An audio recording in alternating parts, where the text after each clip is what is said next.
I want to thank the Pennsylvania Tea Party, Fabiola specifically for putting this together, and the sponsors, the American for Prosperity, and I guess the Pennsylvania 912 as well, Washington County 912, as sponsors for this. Warren and I basically, we are the voice of America. A lot of times we joke about we're two guys on a website. And our sole mission is to teach the conservative movement, the Tea Party movement, in the country about precinct neighborhood organizing.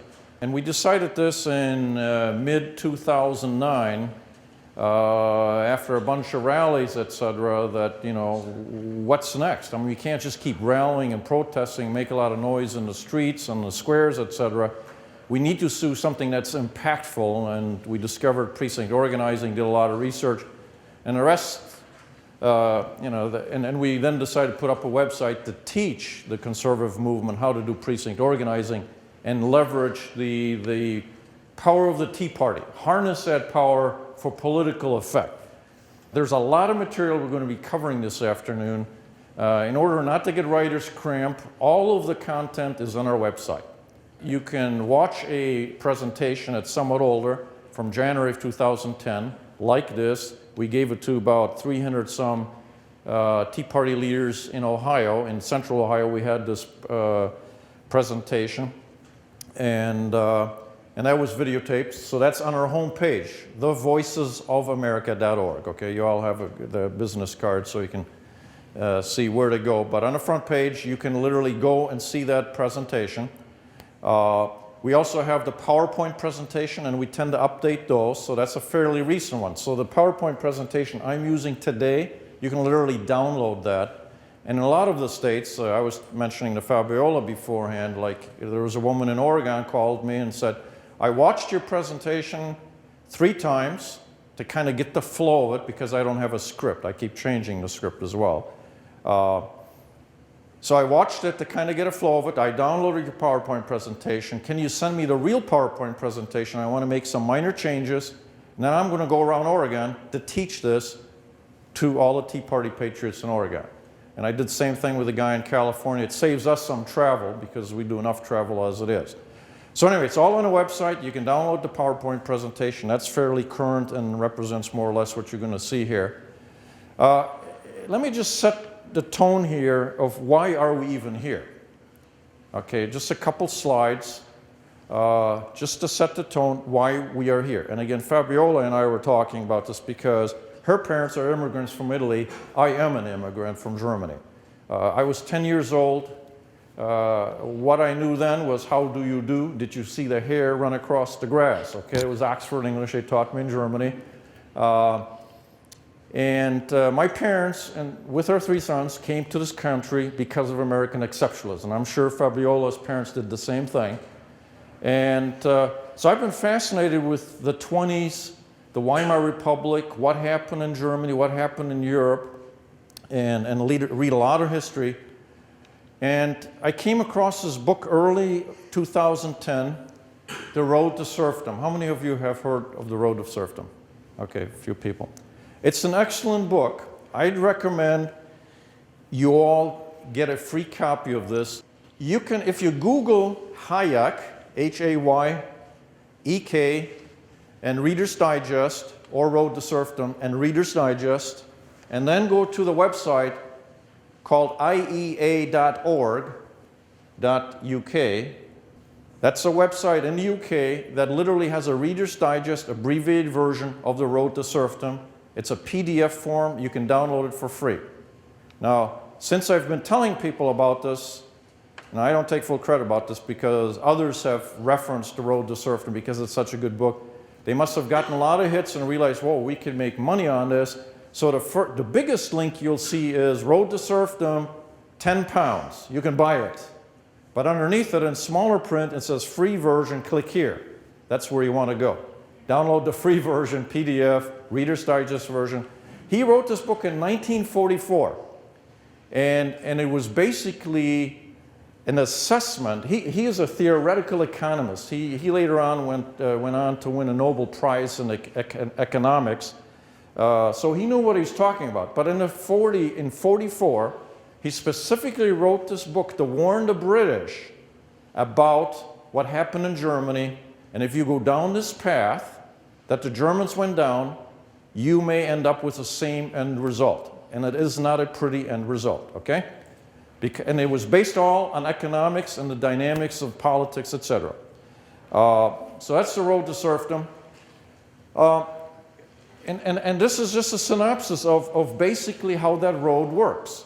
There's a lot of spending, there's a lot of debt by the politicians, the loss of jobs, increased dependency on government. I mean, just think about what is going on today. We are living this road. Tax and redistribution. Tax the wealthy, redistribute to everybody else. Equality, social justice starts popping up along with the tax and redistribution. Rules and regulations, bureaucracy. Lots of bureaucracy, ever-growing bureaucracy to make more and more rules with the utopian goal of creating social justice, a creation of a government, corporate elite, and everyone else becomes a serf to these elite. So, and you lose the freedom. I mean, in essence, you will end up working for the government elite who redistribute your money, and you get to keep, you know, for your living sustenance. So we're on that road, and this is why the Tea Party emerged, because they woke up. The silent majority, I mean, this is really motivating when we go around the country. I mean, they're informed, knowledgeable, passionate people. It's the silent majority has awakened and realizing the game that's been played by the political elite, big government elite. And, you know, they say history repeats itself. Well, we are witnessing such a repetition. Now, there's another book which I read. I don't recommend reading this one because it's very tedious to read. A lot of facts in it. But The Death of Money. But I wanted to read more about what my parents as children experienced during the Weimar Republic. And how did the German Deutschmark literally die? Again, we are experiencing this very phenomena today. But much to my surprise, I thought everyone suffered, because my parents would talk about, yeah, the Deutschmark was worthless, okay? I mean, we all see these pictures of guys with wheelbarrows going to buy a loaf of bread and all this kind of stuff. How can that happen? Well, we are literally watching it happen today in this country. Politicians in Germany did not know how to make cuts. And they figured making cuts is very difficult. People are going to scream in the streets, are going to protest, and we cannot afford to do that. It's a whole lot easier just to print money. The masses are too stupid to realize what that does. Just start the printing press and start shipping money out. And the result of it was, of course, in the end, hyperinflation and the death of the German mark. But not everyone in German society suffered. Well, who didn't suffer? Well, it was government employees. They had their salary indexed almost on a daily basis. So high inflation doesn't bother me if it's 1,000%, as long as I get 1,000% more salary-wise tomorrow than I did yesterday, okay? Those related with the government, same thing. Big business didn't suffer. Actually, they profited. Big corporate entities.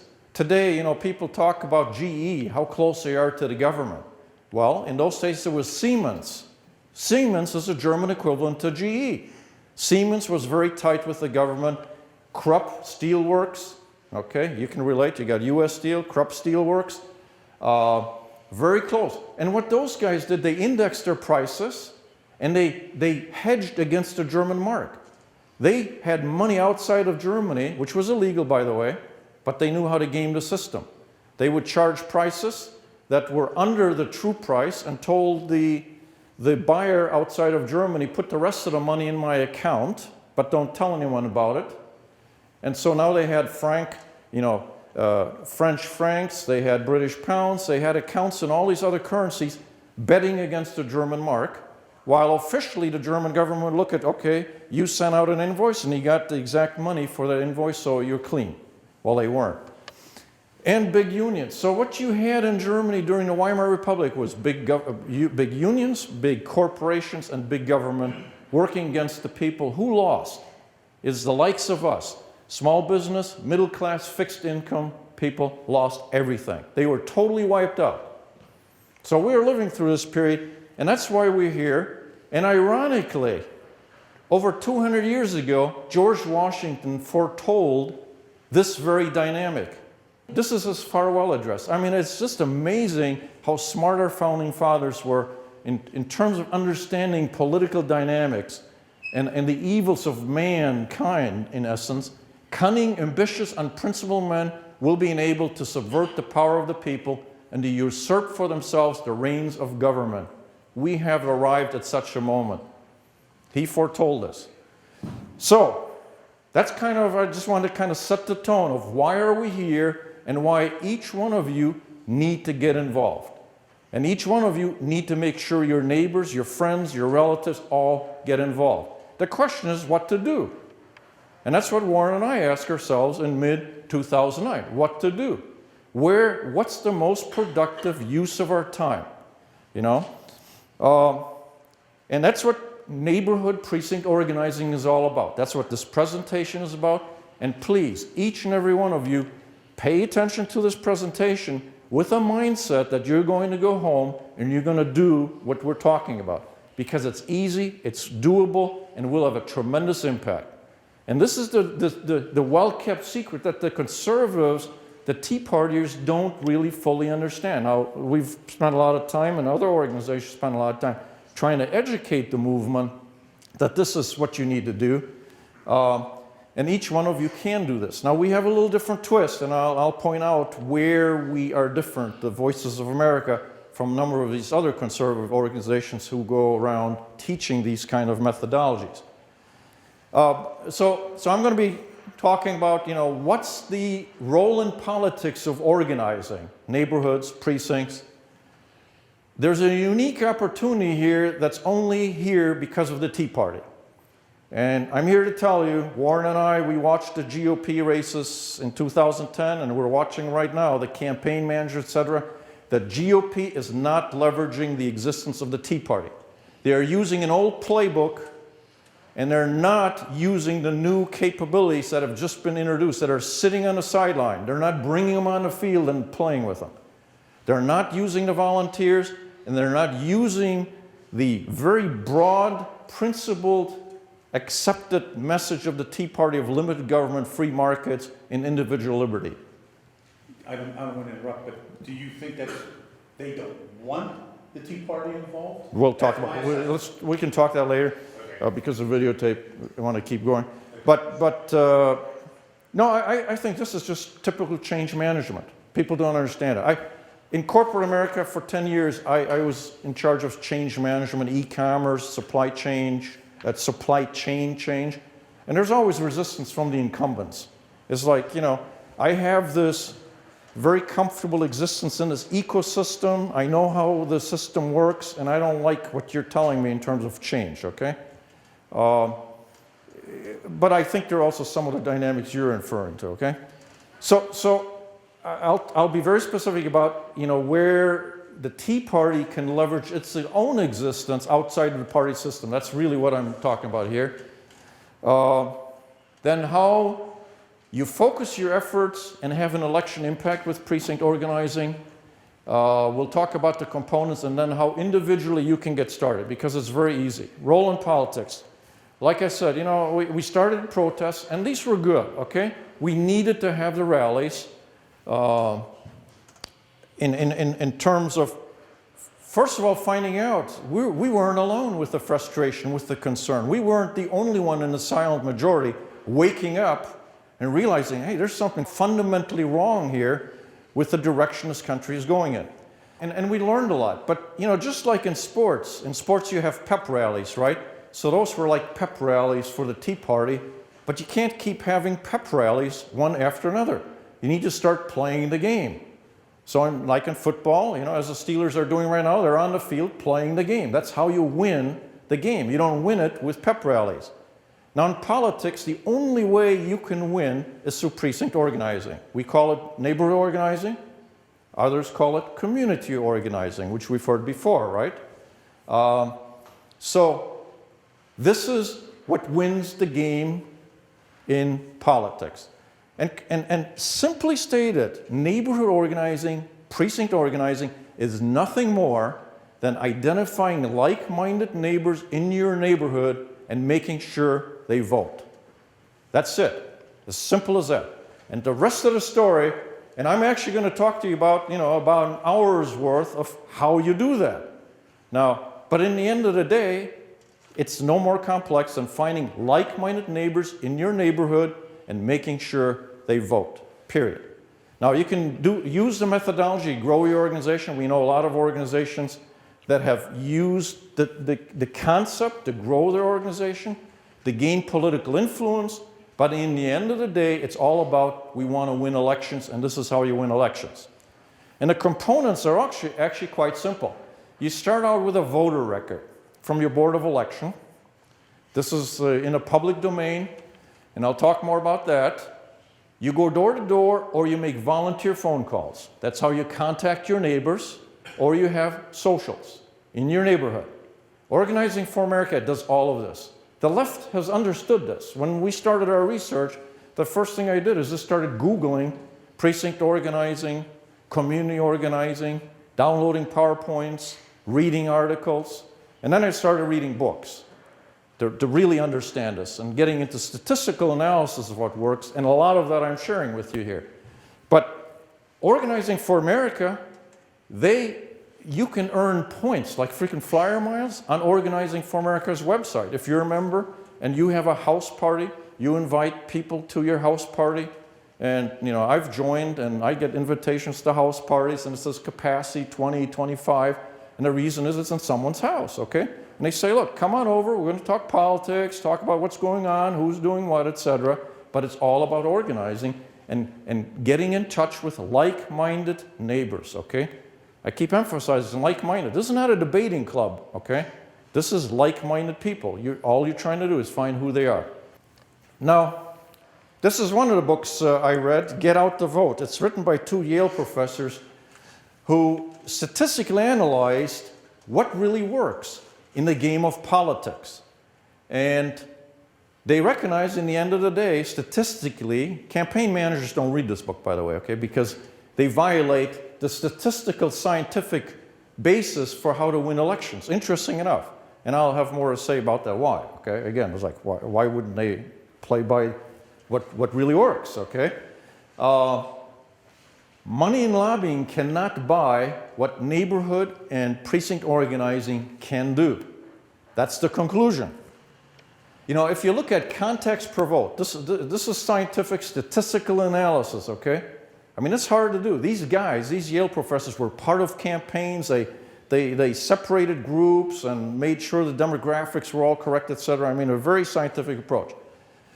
And context per vote. One knock on the door, going to your neighbor's door and talking with that person and trying to find out who's like-minded and maybe doing a little education, and I'll say more about that as well, has the same effect as 28 mailers to that same household and 33 phone calls to that same household. Now, if you wanted to spend your time effectively and efficiently to get people out to vote, where would you spend your time? You'd do it going door to door, wouldn't you? Not making phone calls or sending mailers. That's all very expensive stuff, particularly these high-gloss mailers the party sends us, right? But this is why neighborhood and precinct organizing is so effective, going door to door to find like-minded people. Now, this is not like a new revelation either. Abraham Lincoln used precinct organizing, and I have a slide which I didn't include, where he gave instructions to someone about find the like-minded voters in these precincts to make sure they go out and vote on election day. In 1946, Heinlein, who a lot of you might recognize as a good science fiction writer, he actually was in politics, and he wrote a book, Take Back Your Government. That was right after the Roosevelt era, so it makes sense why he's writing a book, Take Back Your Government, right? Sort of like the people taking back the government. But he, based on his political experience, wrote, remember at all times, the votes are in a precinct. Club meetings are primarily to arouse and hold together your volunteers. Rallies are for morale building. It isn't hard to get adherence to your cause. Volunteer campaigns should not cost much. basically summarizing all of the things I've been saying thus far in terms of the power of precinct and neighborhood organizing. The left, like I said, they've recognized this all along. They do it very well. Here's Howard Dean. He was a tremendous advocate in 2006 when the Democrats took over the House. They spent a lot of time in really increasing precinct organizing or organizing, community organizing. And here he is, election by election, state by state, precinct by precinct, door by door, vote by vote. We're going to lift our party up and take this country back for the people who built it. And these are slides that are available on the internet. This is the stuff I downloaded, learned from them, a bunch of reading that went along with it as well. This is Williamson County in Texas. We actually ran into a gentleman at one of our presentations from Texas, Williamson County. He says, he was distraught seeing this slide because what it showed, he said, that was a predominant Republican county. 92 precincts total, 2 precincts went to the Democrat. In just 2 years, 2004, 2006, the focus Howard Dean put on organizing and getting people to go door to door, of the 92 precincts, almost a third went to the Democrats. Doing basically what we're going to teach you how to do today. Very simple and very effective. Now, why doesn't the GOP do this? Well, the GOP has a problem of where do we get these volunteers? So the campaign managers have basically given up. They didn't know how to mobilize these volunteers. This is why a lot of these, there's a movement in the Tea Party, let's get more involved in the GOP and become precinct committee chairman and all this kind of stuff, right? The precinct project, someone mentioned precinct project. Jack, I guess you're going to talk about that. Well, there are a lot of vacant precinct captains in precincts. Why is that for the GOP? Well, because they don't do anything. So why do I need someone to represent a precinct, be a precinct captain, to be part of the GOP, party apparatus, if there's nothing for them to do? So they've given up on that because they don't know how to get all these volunteers. And this is why I say, they're not leveraging the existence of motivated, informed volunteers called the Tea Party. Okay, we suddenly exist. That's a new capability, but they don't know how to deploy it. Unlike the Democrats who have SEIU, they've got the public unions, they've got ACORN, they've got a lot of money that's been flowing their way, which they can disperse. They pay, reasonable hourly rates for people to go door to door. A lot of the people who knock on the doors actually get paid like $13, $14 an hour. Now, what the GOP instead focuses on is mass advertising. These are the mailers, okay? To get out the vote, 28 mailers to the household, they equal 1 knock on the door. Centralized phone banks, 33 phone calls to the household, they equal 1 knock on the door. And centralized mail campaigns. Oh, and mass advertising, I'm sorry. So advertising, centralized phone banks, centralized mail campaigns. Oh, by the way, campaign managers get a cut on all of the money that flows into all of these. It's always about money, right? Follow the money. Campaign managers don't make a lot of money rallying volunteers, doing this kind of stuff right here that we're doing today, okay? Not a lot of money in it, and it's tough. It's like herding cats at times, right? So why bother? Let's just forget that and just focus on getting money. This is why the GOP is after us all the time. Send us money, send us money, send us money. Okay? Whereas now the Democrats do the same thing, but they spend it a whole lot more wisely by doing more precinct or community organizing. Now, I said, okay, the Tea Party is a new element. It's not being leveraged. So that's just as well, as far as I'm concerned. That's basically the concept that we, the Voice of America, advocate, and is do this precinct neighborhood organizing outside of the party. Ignore the party. Let them do their stuff. You do your organizing, and you become a force that the parties have to deal with, okay? And by being a nonpartisan organizer, you'll be able to recruit independents and the more conservative Democrats. You have to understand, we go to Cleveland, Ohio, 30% of our audience are Democrats.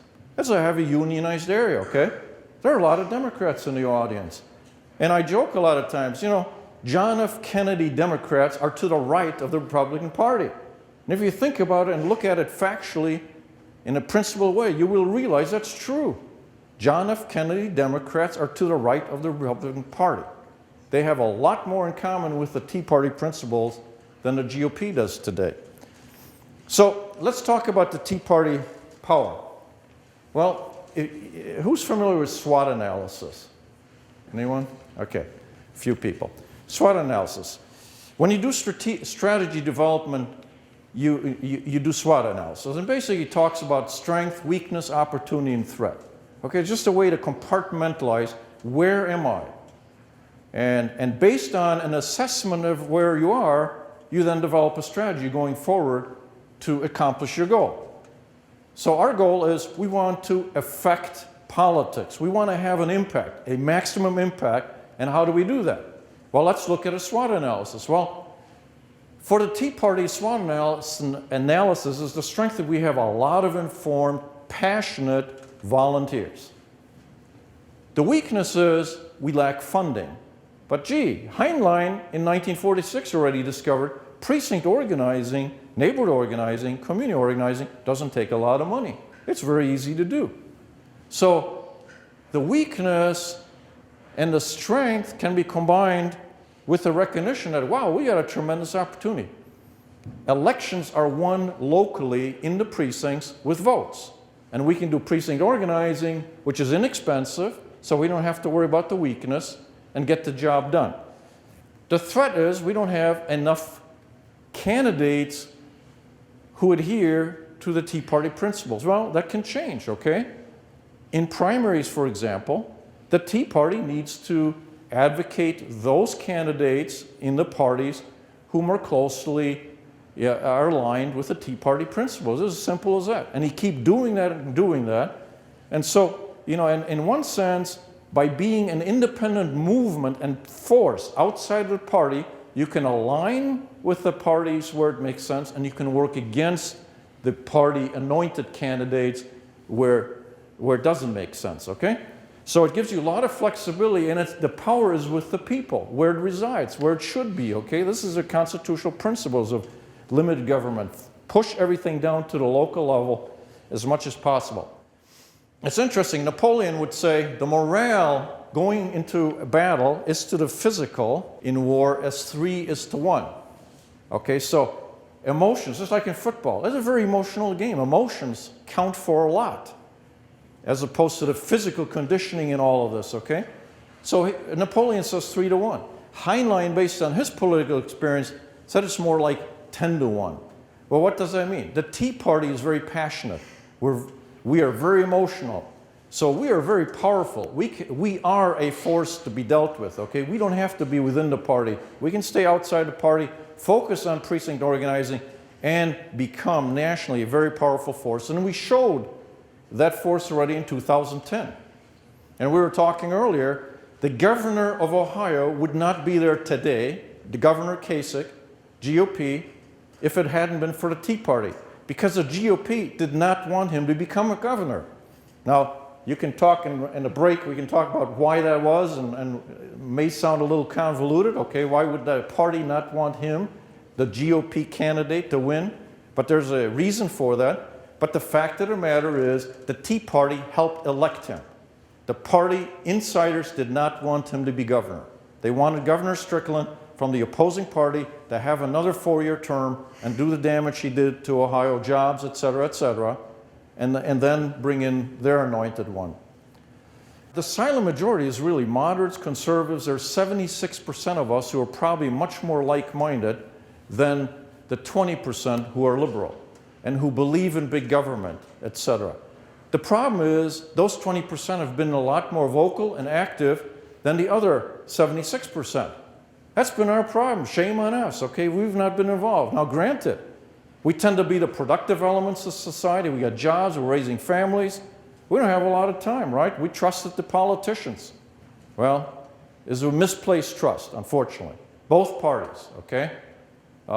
Because they figured out this is a great gig. We get paid well, we get to go to Washington, we get all these benefits, we have all this power, and let's just keep growing this government that we rule over, and the people, we'll just keep taxing them and sending the money to Washington to help facilitate this gig that we're in.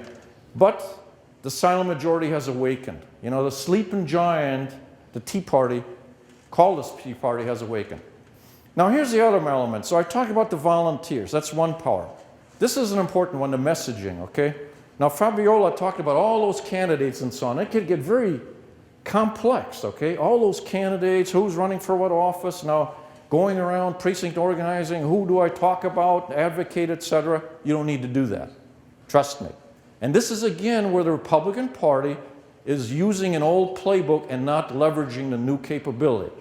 Because all you need to do is find like-minded people who believe in the same principles as you do. Limited government, free markets, individual liberties. And make sure they go out and vote for the right candidates. And Warren is going to talk about, well, how do you then inform people who to vote for? Well, you're telling them, vote for candidates who believe in these principles, educate yourself, and most of the like-minded people will tend to educate themselves, but we can facilitate that, and that's what Warren is going to talk about, candidate town halls and nonpartisan voter guides. As simple as that. You can cover many more candidates that way if you go at mobilizing like-minded voters to go out and vote at election day than going around on a per-candidate basis.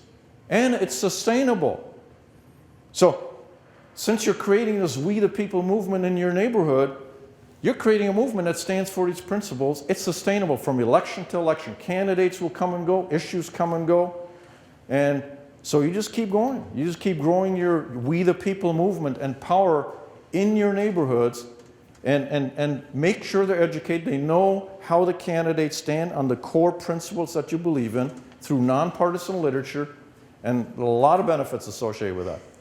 I would encourage everybody to go to our website. The economic principles. We have a lot of tabs like home and approach, tools, go to get out the vote, talking points. Under talking points, there's a script outline, a lot of stuff that I'm going to be talking about, but there's one sub-tab called economic principles. And a lot of it is based on the church and the market, a Catholic defense of the free economy. I would encourage you to read that. It's just one page.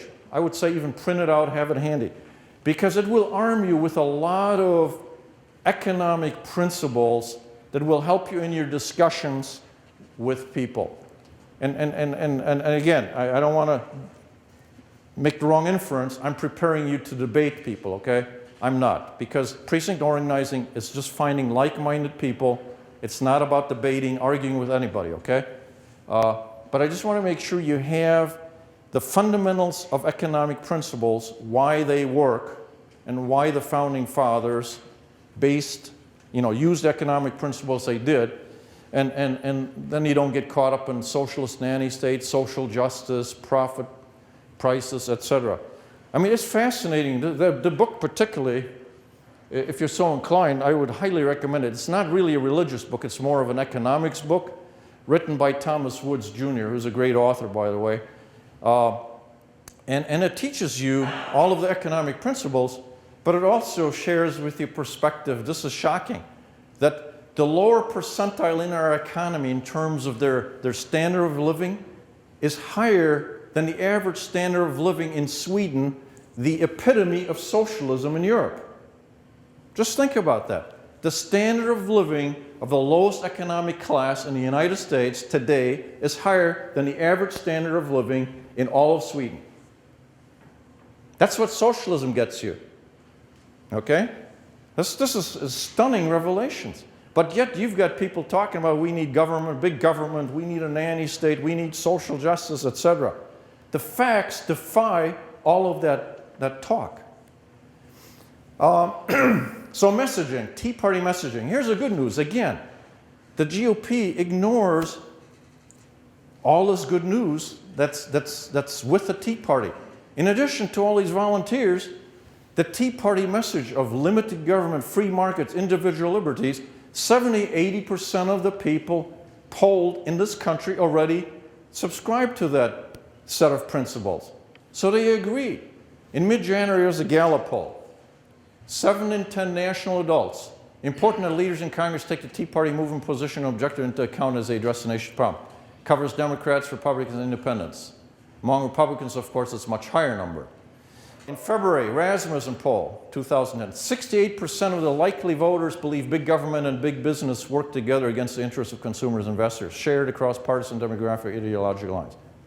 Look, they agree with us. Why not leverage the fact that there's so many independents and Democrats out there, in addition to Republicans, who agree with the Tea Party principles? Messaging is done. End of discussion. See, in politics, you win by two lever points. One is messaging, the other is getting out the vote. The statistical analysis I referenced in terms of going door to door and so on, that's getting out the vote, okay? Going door to door, one time, is equal to 28 mailers, 33 phone calls, okay? In terms of getting out the vote, not messaging. Messaging means a candidate has to tell you of who I am, what my positions are in various issues, etc., okay? That's called messaging. So those two work hand in hand. The Tea Party message is agreed to by 70 to 80% of the population in this country across party lines. Why not leverage that? And then find those people in your neighborhood, those 70, 80%, and that's what I'm going to be teaching you as well. Find those people and make sure they vote. Game over. We win every election. I can promise you that. We showed already with the amount of precinct organizing in 2010 how effective that is. You know, Warren worked with the Utah organization very early on and taught them all of this, and they used it in their caucus process and kicked out Bennett in the primary, an incumbent, you know, politician. So the nonpartisan message, and this is too, it's a nonpartisan message. It's a principled message. You're not going around as a party, you know, operative. It's just like, I have principles. Do you have those principles? Are you concerned about us being bankrupt, etc.? So this, it's sustainable. I talked about that already. The weaknesses, well, we need more conservative, candidates, but we have a way to do that in primaries.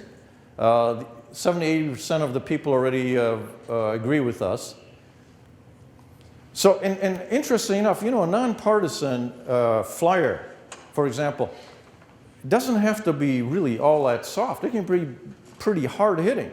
It can and here's one that I've put together, and it's online. You can, use something along these lines. But just look at this. This is totally nonpartisan because you're not for a party, okay? I stand for principles, okay? And I'm telling people to go out and vote who believe for candidates who believe in those principles. And then you can present factual information. Facts are facts, right? You can give a report card on the State of the Union, economy, fewest people working since 1983. I mean, this was, I put this together some months ago, and things have gotten worse on a number of fronts. Gas prices have come down a bit, but everything else is pretty much true. And it's a pretty dismal report card. Why would we want to keep any of these guys in Congress or in the Senate, okay? If you want accountability, you look at the report card, it's like we need to get other people in there and give them a shot at it. Now, here's the other very interesting revelation.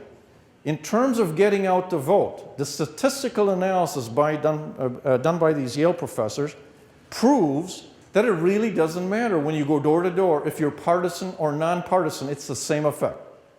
So why go partisan? Why go for a specific candidate? Just make sure you find those like-minded people who believe in the Tea Party principles, even though they may not belong to a Tea Party. That's okay. They don't have to belong.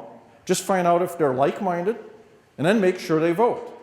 And it has the same effect as if a partisan goes door to door, and I would maintain today it's probably even more effective because you're not a partisan. People tend to get turned off by, you're this party, that party.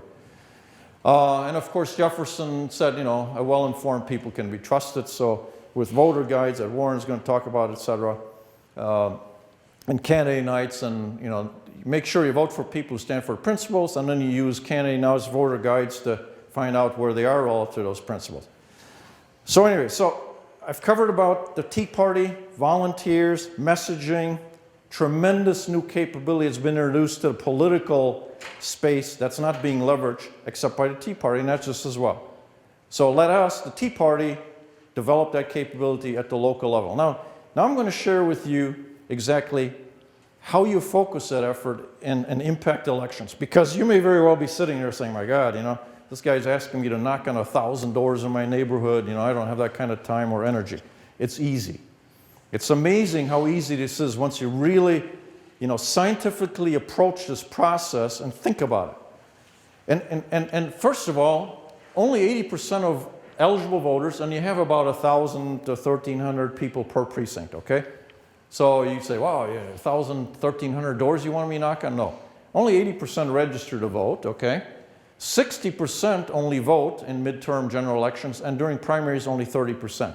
This is why neighborhood precinct organizing works, because not enough people go out and vote. They need some encouragement, and you can be that encouragement in your neighborhood. So I'm not going to go through all this. I just want to make the point that in a general congressional district, 231 votes per precinct will win that district. So if you take all the precincts in a district, there's 650 precincts generally in a district, you get 231 votes per precinct, and you will win that precinct. So already, we've taken you from 1,000 to 1,300 voters, eligible voters in a given precinct, down to 231 doors you need to knock on. It gets even better from here. Because if I got clobbered, in an election, 60-40, so I ran against someone, okay, and I lost, I got 40%, the other person got 60% of votes. If you run the numbers, you will find out if I can change 46 voters' mind next time around, I win. So I can take a landslide election loss, and by getting 46 voters to switch, I can win the next election. So the point being here, the numbers are very small in a precinct level. Now again, Organizing for America understood all of this. The left has understood this all along. Look at this. They have, I got this off of one of their slides that's on the internet. This is 2008. If we had 10 more Democrat votes per precinct, victory. So they know exactly, okay, 10 more votes per precinct that went Democrat, they could win those states. And here's 50 more. And there are many more slides. They had all the states. So we're talking tens to hundreds of voters that we need to get out to vote, and we can win.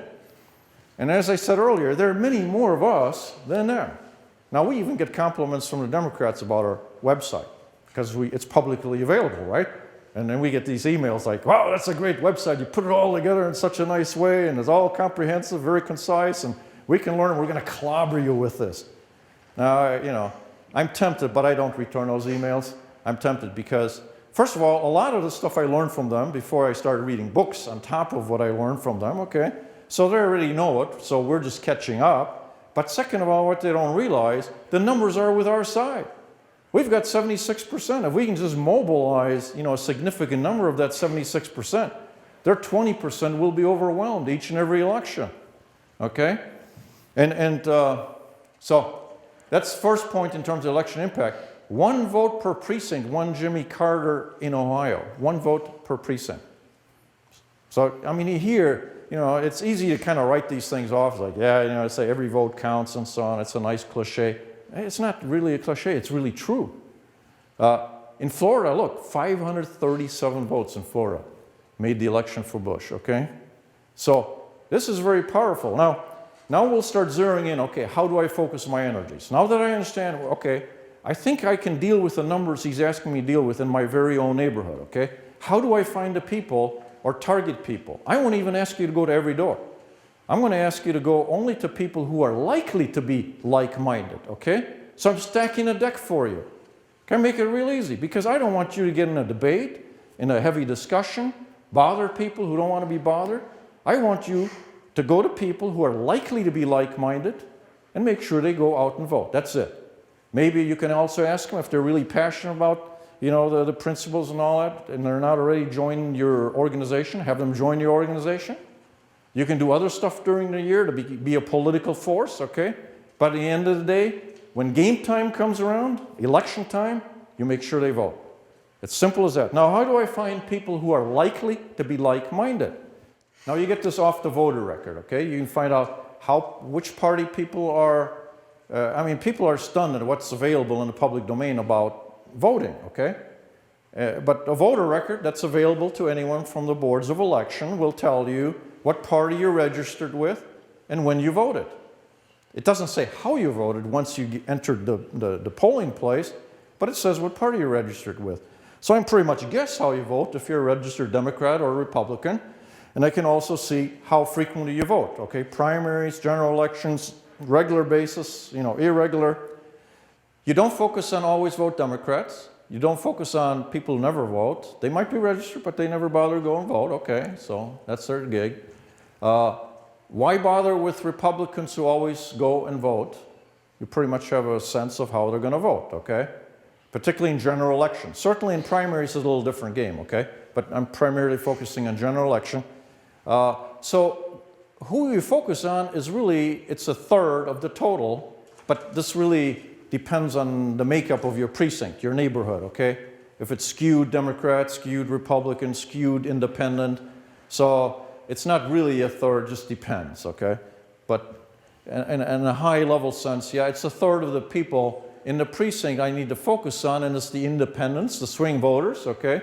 This is why you hear all the parties always focusing on the independents and fighting over this turf. And it's the independents who always vote, and independents who sometimes vote, and then the Republicans who are fair weather voters. They don't always go out and vote. So you just want to make sure they, from now on, will always go and vote, okay? It's as easy as that. And you get all this information, like I said, off the voter records. This is scrambled information from one of the, actually, Warren's County, Mount Vernon in Central Ohio, but it's scrambled to protect the privacy of the citizens. But, you can read people's names, when they were born, where they live, their city, and then here I only included a few columns, but they have columns infinite for all of the elections, and if you went and vote, and they tell you, is it an R or a D, and if there's nothing there, you're an independent. So I can find out from a publicly available voter record for my precinct everything I need to know to go out and seek out likely like-minded voters in my neighborhood, okay? Without being a threat of being turned down, doors slammed in my face, that kind of stuff, okay? Very easy. And then I can organize them, I can get them to join the 912 Tea Party organization and make sure they go out and vote. Now here's a real live example of what these numbers mean in terms of winning election. So this is my precinct, Westchester 37, Butler County, north of Cincinnati. In my precinct, let's forget these numbers here, 647 people actually voted, and 135 were Democrats, 287 independent, 226 Republican. I'm oversimplifying this, but that's okay, you'll get the point. So I can assume, I need 324 votes to win, right? I need over half of that. And I got 226 Republicans, so I only need 98 of 287 independents. So that's all I need to focus on, right? In a very simplistic way. And oh, by the way, there are 137 unregistered voters who might be adult children living with kids, etc., who may be like-minded, okay? All I gotta do is find them, get them to register, and then make sure they vote.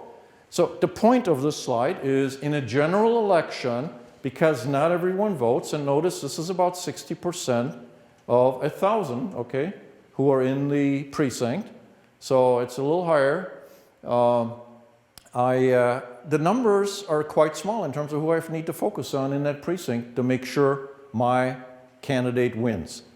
It gets even easier in a precinct, and this is where we can get the candidates, who are not the big government candidates, but are more closely aligned with our limited government, free markets, individual liberties. We can get them elected in primaries because look at this. Democrats, only 68 showed up in my precinct of 1,000. 68 actual voters showed up. So I need 35 votes to win the Democratic primary. 35 voters. I mean, this is incredible. See, this is a well-kept secret. How powerful organizing your neighborhood really is to win elections. And this is the only thing you can really do to have an impact in politics and policy. Nonviolent thing, okay? Republicans, same thing. 113 voters showed up out of the 1,000, okay? Or out of the 301 who were actually registered. 37.5% actually showed up to vote in that primary. So I need 57 votes to win that precinct for my, conservative candidate. Now, if as an organization, I would encourage each and every one of you and recruit friends to do the same thing, like I said, and relatives and associates in their neighborhoods, because you can do that, okay? So every individual can start doing this, but sometimes organizations will say, we'll try to coordinate it from a higher level and direct resources from precinct to precinct. And these slides speak to that, and they're in the slides that you can download as well. Because what you do then is you take a congressional district. What you do is you slice that congressional district into thirds. The top third based on conservatism, the mid-third evenly split, and then the liberal third, okay? And then based on those thirds, you then allocate your resources. Before election time, what you do, you spend most of your time going door-to-door canvassing, volunteer phone calls, robocalls. In the most liberal part, assuming you're conservative, okay?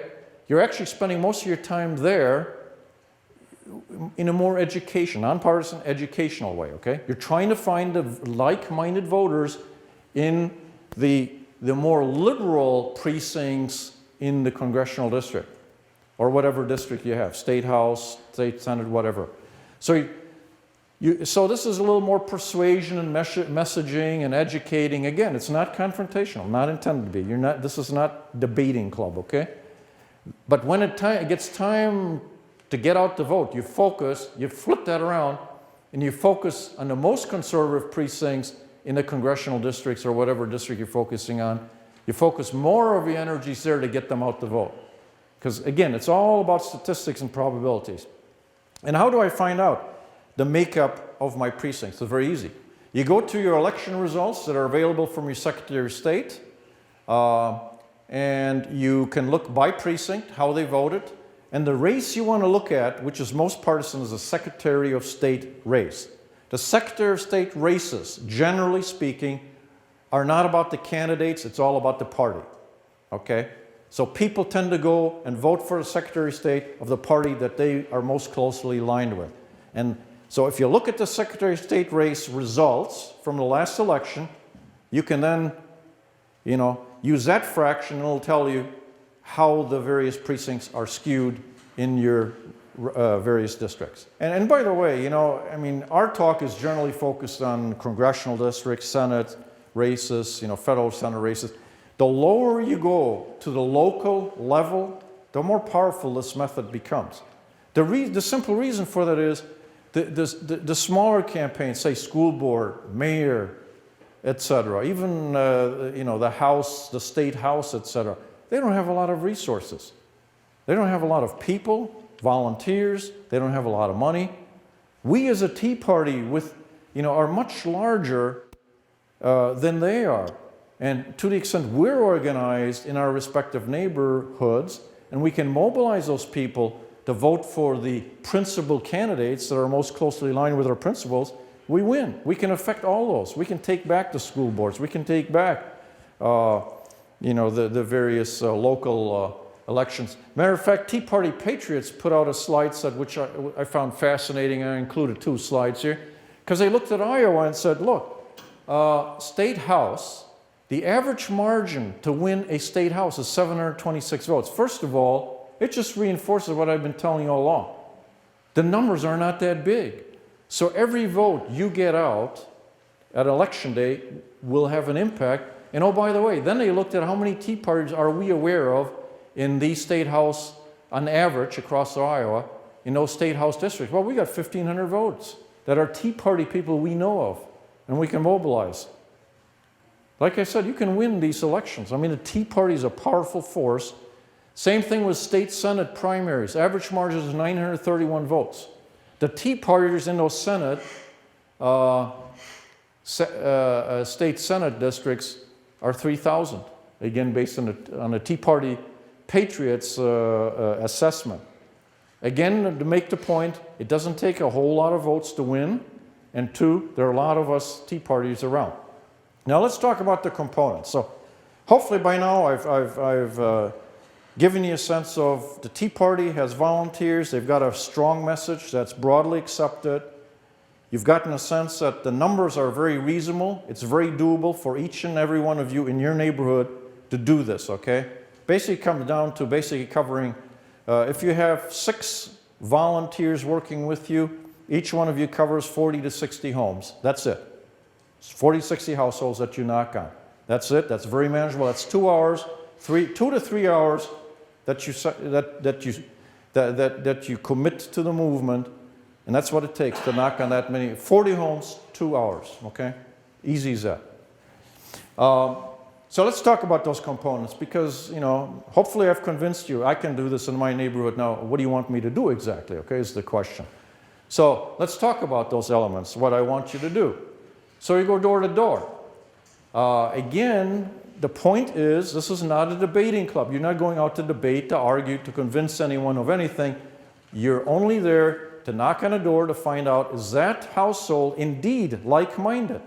You already stacked the deck because of the taking the voter record and creating a walking list only focusing on the independents and the sometime vote Republicans. You stack the deck. Now, all you're doing is confirming that those people are really like-minded. And then you get their contact information, you know, like email, phone number, etc. Ask them to join the organization, and you will win elections this way, okay? Now, when you knock on a door, it's real easy. This works. I've done it, and you know, I've gotten feedback from leaders throughout the country that's, wow, this really, it's as easy as you said it was going to be. And enjoyable, by the way, okay? Because all you have to do today, knock on people's doors. You stack the deck. It's an independent and a GOP registered person, okay? You stack the deck. They're likely to be like-minded. You knock on a door and you say, look, I'm a neighbor of yours. I'm concerned about these big government politicians bankrupting us, our children, and our grandchildren. Is that a concern of yours? They either say yes. Well, they're like-minded if they say yes. If they say, I don't quite understand, well, maybe then you clarify, okay? Or they say, nah, it doesn't bother me. I'm not concerned at all. I think everything is great. In which case you say, thank you very much. Sorry to have bothered you, okay? But what you will find is 90% of the time, since you stack the deck, and based on national polling, I already told you, 70–80% of the general population, including Democrats, agree with us. Now you stack the deck. 90+% of the people whose door you knock on will be like-minded. They're going to appreciate what you're doing. Some of them will join the organization, and they will go out and vote. And you will continue to make sure they go out and vote because of follow-up. But anyway, that's all you do. So you engage them as, I'm a concerned citizen. You educate them. Maybe they don't know about the voting date, polling location, voter registration. You request contact information.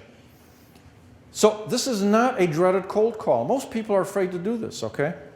I mean, to be quite honest, this is like, you know, I'm not very good in those kind of things. You know, I would have become a salesperson if I were good at this stuff, so no.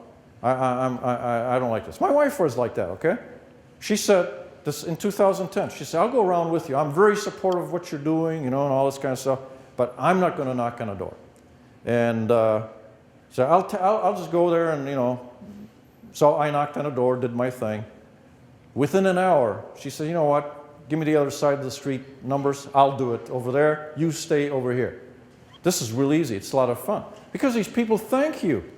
They thank you literally from their heart that you're doing this. And a lot of them say, we've been bouncing off our walls, frustrated with what's going on, no idea what to do. Now we're seeing you're doing this, and this is, I can do this. And I didn't know there was a Tea Party around, or a 912 organization, or As a Mom organization, you name it. I wasn't aware there's in my neighborhood. I keep hearing about these guys and so on. And so they join the organization. It's a very satisfying experience. Volunteer phone banks. Okay. Now here's the difference.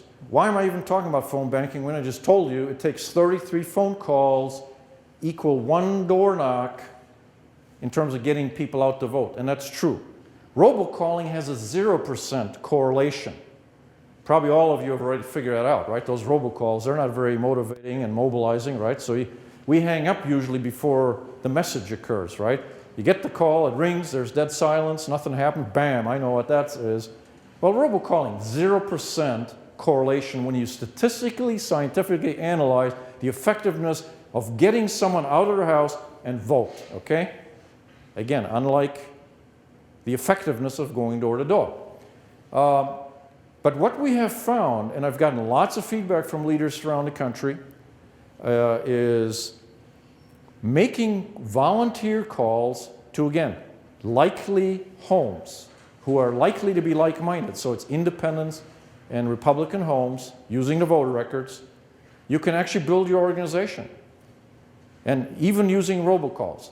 It's best if you have volunteers call because you have this personal connection. It's all about relationships, right? You're calling again, I'm a concerned neighbor. It's the same script.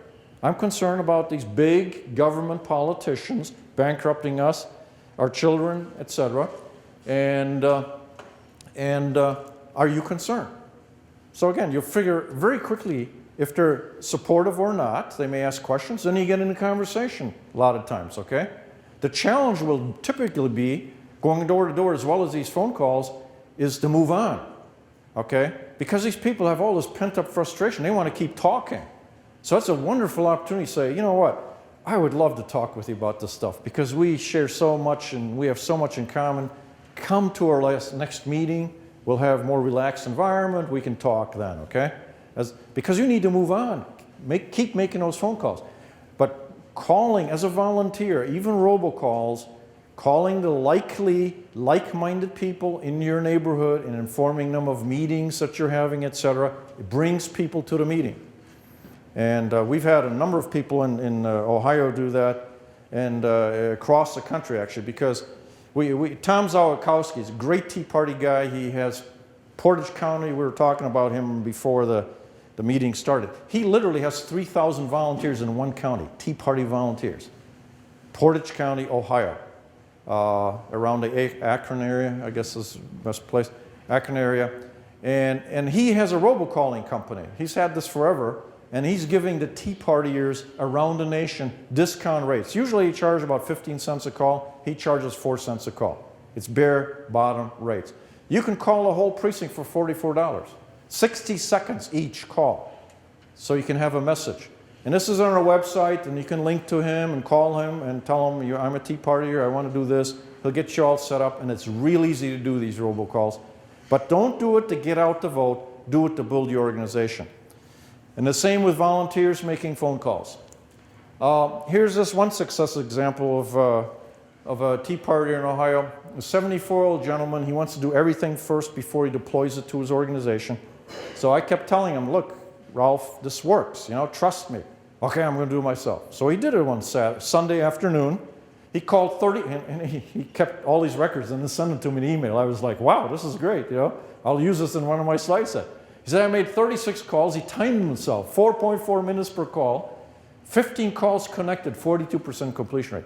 Usually what you will find out going door to door and making phone calls, it's a 50% completion rate. It's been this way in the 40s. I mean, it's amazing. We've been a mobile society all along, I guess. I mean, these statistics, even the people going out to vote, the 30, 60%, it's been the same forever. I don't know. Human nature obviously doesn't change. And so when Heinlein talks about in 1946 about precinct organizing, he uses the same numbers. 30% primaries, 60% general elections. And that's why it works.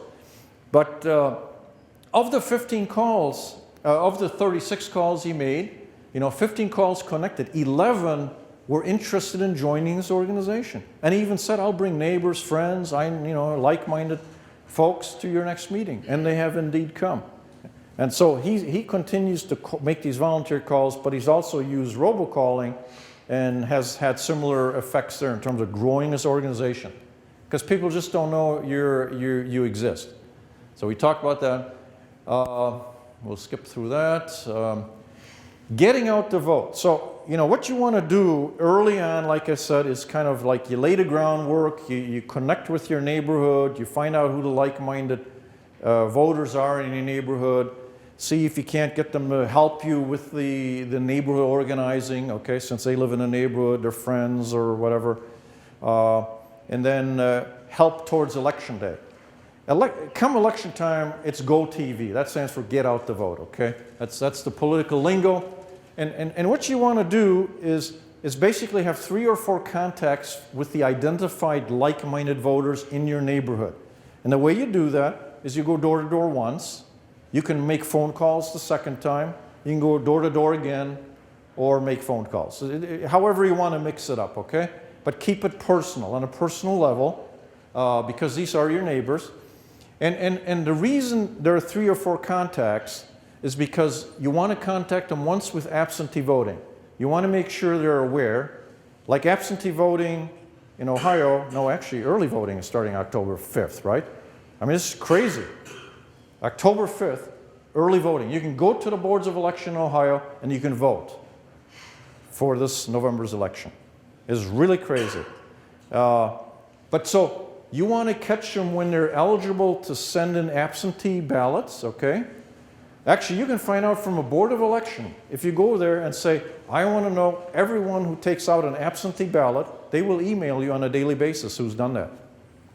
So you can call those people right away and say, look, you know, you can look at if they're one of the people on your like-minded voter list, you can call them and say, remember to vote in a principled way and make sure you understand which candidates are most closely aligned with the principles that you are aligned with and we are aligned with, okay?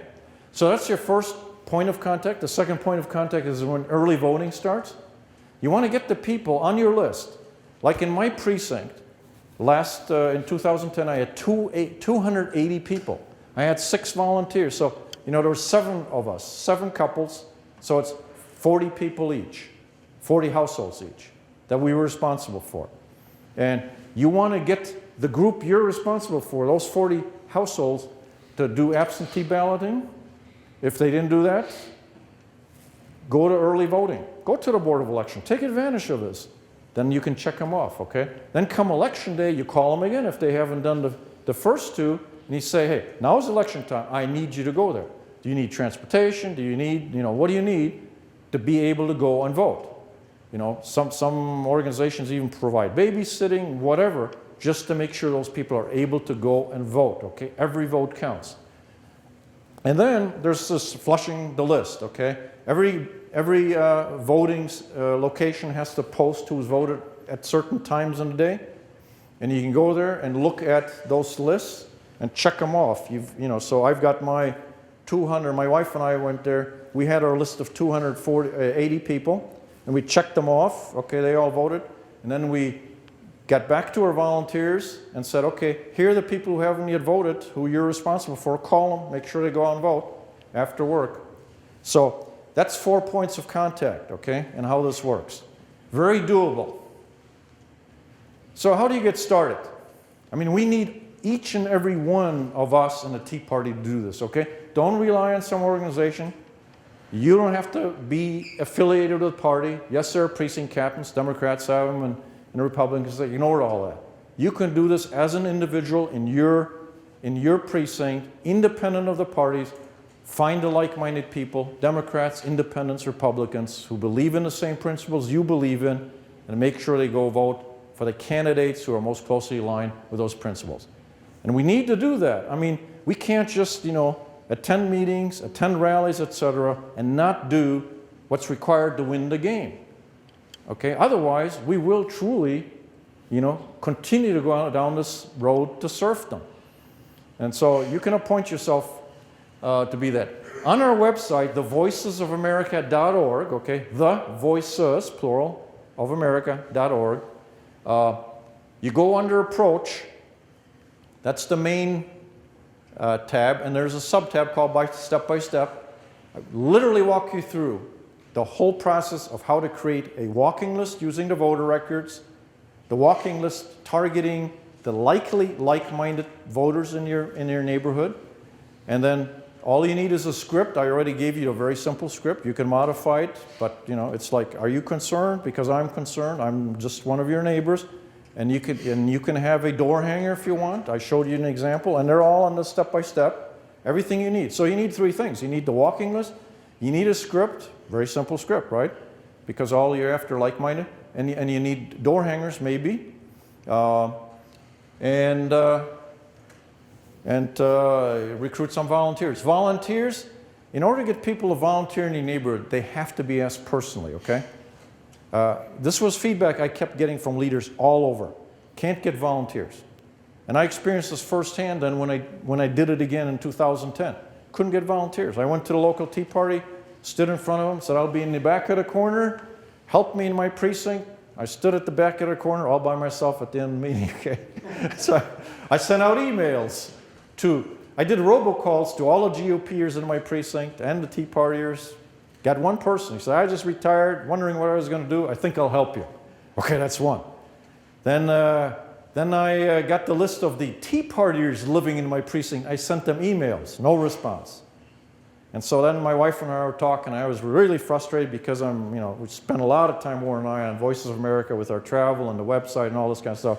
And I really didn't want to do that, but I want to walk the talk. So I personally experience all these dynamics. So when people tell me, well, this isn't working or that isn't working, I can speak from personal experience, okay? So I've done robocalling, I've done volunteer phone banking, different organizations. So I experienced it all of that, okay? And so now I had this issue of, this is what the guys have been talking about all along, can't get volunteers.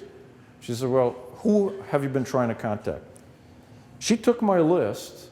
Within 2 hours, she had 6 couples who volunteered. She pounded on their door, knocked, and said, look, my husband needs your help. He's prepared 40 homes you need to knock on. First of all, are you concerned? Are you like mine and all this kind of stuff, where she wasn't sure, okay?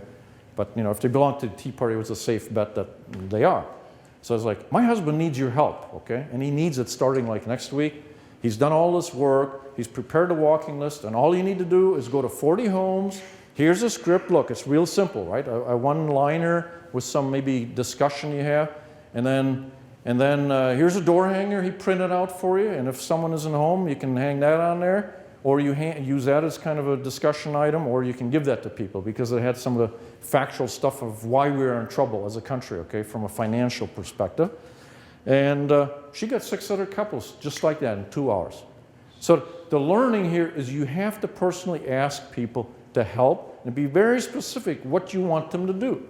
Because, most typically they're going to be really concerned about, my God, he wants me to lead this big, event or whatever. I'm not ready. I don't have the time. No, be very precise in what you want them to do. It will work. But it has to be a personal invitation. So continuing with my own experience, so I did all of that in my precinct, okay? The result was midterm of 2010 versus 2006. We got 32% more conservative voters in my precinct to turn out. That's 114 more voters who would not have shown up. I know that's just one example. This is not a statistical analysis, obviously, okay? But I'm just trying to make the point. This works. In my own precinct, with 6 other volunteers, each of us going to 40 homes in our neighborhood, doing everything that I've talked about, we increased the turnout of conservative voters by 32%, 114 people that would not have shown up. And here are the emails I got from those volunteers. And the one thing I want to do is pick people who've never done this before, because, I want to experience this dynamic of picking novices, telling them to go door to door. I had no training whatsoever. We just gave them the script and the addresses and the door hangers and said, go for it, okay? And they did it. And they really got into it. And then they send me emails. I forgot to ask them for feedback. I was so busy with everything else. Suddenly I get these emails, which in itself is telling. They were so, energized by the experience. They want to share this. So overall it was a positive experience, and I got to be relatively easy to do once I got through the first few houses. Okay. You got butterflies the first 2 houses, all right? That's understandable. You've never done this before. You're knocking on doors with strange people. That's okay. But look, after first few houses, hey, I'm in a group. This is fun, particularly when you get into, I saw 35 out of 39 homes assigned in the past 2 days. I was thanked by many homes for doing this, and only 1 home said they were not interested in what I had to say. Good experience, and I enjoyed doing it. Of the 17 that were home, I got 15 yeses. Probably half the people I spoke with thanked me for going out and canvassing. Really appreciate the opportunity. If I can help with any future efforts, please call. I did get 28 of the 32 called yesterday. Great experience. Many thanks for calling. Many had already voted. So that was after the flushing the list, I had them call to make sure those people indeed did vote on election day. So you can see, these are people who've never done this before. They were handed the door, the addresses of the doors they're supposed to knock on, told the very simple script that I've shared with you, and given a door hanger. And we brought 115 more conservative voters to the polls in 2010 that would probably not have been there. So again, after all of that, all you have to do in your neighborhood is identify the like-minded voters, and you use a stacked deck by using the voter records to create a walking list of the likely people who are likely to be like-minded. Very easy. And all this is on our website, and I would encourage you to sign up for our newsletter. We usually publish one once a month with new learnings, new perspectives. You can watch a similar video presentation like the one I just gave here. This is from January of last year, and our PowerPoint presentation. These are updated more recently, so it looked pretty much what I just shared with you.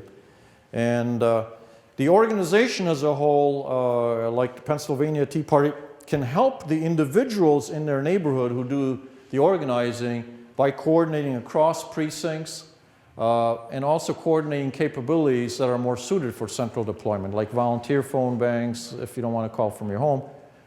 Candidate nights, obviously an individual can't do that. Voter guides, that's also better managed centrally. Leaflet creation, printing, etc. So there's a role for the larger organization, but each and every one in your organization, including friends, relatives, etc., need to do neighborhood organizing. Everyone needs to get involved here, and you have to think about. The reason I'm doing this is because I'm an immigrant. My family came here for a reason. They wanted to get away from socialism and have their children experience American exceptionalism and realize the American dream. And that's why I'm doing this, okay? We don't charge speaking fees or anything. I mean, we're dedicating our lives. I put my private business on hold, and same with Warren, and it's like, this is important, okay? I'm giving back. It's a calling. A lot of people say, oh, great, you found a passion. It's not my passion. I'm a chemical engineer by training. You never believe that, okay? Politics was the last thing I could imagine getting into, and I have no intention of getting into it, other than facilitating these trainings and making sure as many people as possible understand the importance and power of precinct neighborhood organizing. And relative to the sacrifices that others have made, such as the soldiers dying for preserving the freedom here, this is nothing. I mean, this is minuscule relative to that, what I'm asking you to do. And and Winston Churchill has a very great quote along these lines. If you will not fight for right when you can easily win without bloodshed, and that's right now, okay? We can win doing precinct organizing without bloodshed. You may have to fight when there is no hope for victory, because it's better to perish than to live as slaves. It's kind of interesting, Road to Serfdom, he's using slaves. Everyone seems to know, based on history, how these things play themselves out, if not stopped. We have a chance to stop it.